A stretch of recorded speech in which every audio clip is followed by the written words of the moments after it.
Hey guys, this is Mark here from pixelfiendtech.com, and you have most likely heard of the game Flappy Bird. If somehow you haven't, it is a game with a very simple design that is made for the smartphone devices like iOS and Android. Now the objective of this game is to control a bird that is flying through pipes, and you have to just get basically as far on as you can without hitting the actual pipes. Now, recently, a few weeks ago, this game went absolutely viral. Everywhere you went, you would see it, whether you're on Facebook, Twitter, or even here on YouTube, you'd see people posting their high scores, you would see people putting videos of them raging, smashing their phones, etc, etc. Now, later on, we saw websites posting that they estimated Dongwin, the designer of this game, was making around $50,000 a day from the adverts that he placed on this game. Not only that, but the popularity of this game had pushed his two other apps into 2nd and 6th place in the App Store, so he was gathering a huge amount in ad revenue every single day for this game.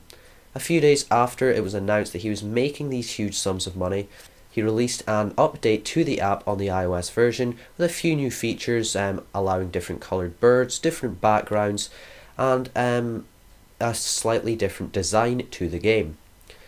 Oddly, about a day or so after he released this update, he sent out a tweet saying pretty much that he was going to take down Flappy Bird from the App Store as he simply couldn't take it anymore.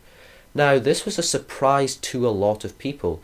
Because generally when you see app successes like this, you hear a few weeks later that the people are forming businesses, they are adapting their app to cope with demands from fluctuation in the app world and so on, so that they can kind of keep up the revenue for a longer amount of time and basically turn it into their job. Now, this Dong Win basically designed this app himself and the two other apps that he has. Apps like Angry Bird, you may have a few hundred people working on that, so they'll have to share the profit between those people. But he was taking in all the profit to himself, so that makes it even weirder that he would want to take down the game considering the huge amounts he was making from it. Now, generally what you would expect he would do would be possibly add a few game modes, possibly branch out into merchandising, maybe do what Angry Birds did and have things like phone cases, t-shirts, so on and so forth, and he can make a hell of a lot of money from this game. But yet he's decided to take it down from the App Store. Now, the fact that he was earning £50,000 a day from it, you would assume that he would easily be able to sell it on, but he also tweeted out saying, "I'm not selling Flappy Bird, don't even ask," which also seems very weird.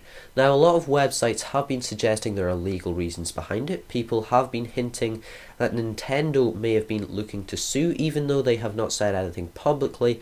The game design is very similar to that of Mario, so there is a possibility that Nintendo could have been trying to enforce legal action. Though with the amount of money he was making from the game, you would have thought he could easily pay Nintendo off, slightly change the design of the game, and carry on with the extreme success he was having. Now, this success has been shown after he basically took the game down, the amount of copycat apps that have come out, basically with the same game idea, just from other developers trying to get that kind of viral effect that Flappy Bird had. Now, Flappy Bird itself was actually a copycat of another app. I'm not really going to talk about that too much. So Dongwin has kind of denied all these suspicious rumours and basically said he wanted this game to be a game that you could sit down, play for a few minutes, put down your phone and just be kind of happy about it. But he says that it's kind of ruining people's lives, it's been extremely addictive, and he didn't want it to be that way. Now, that is all very well, it seems like he's being modest, but you would think with the amount of money he is making from this game, he would want to keep it in the App Store or at least sell it on. So these are some very suspicious circumstances.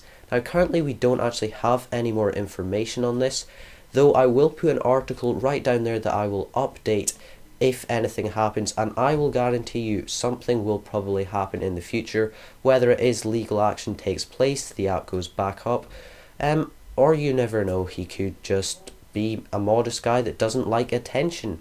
So anyway, that is basically the Flappy Bird story. If you're interested in this, please like this video, as I'm sure there will be more coming. Also subscribe to this channel, and if you've got any questions, just leave a comment below or email me at the address in the description. Thank you very much for watching this video. See you.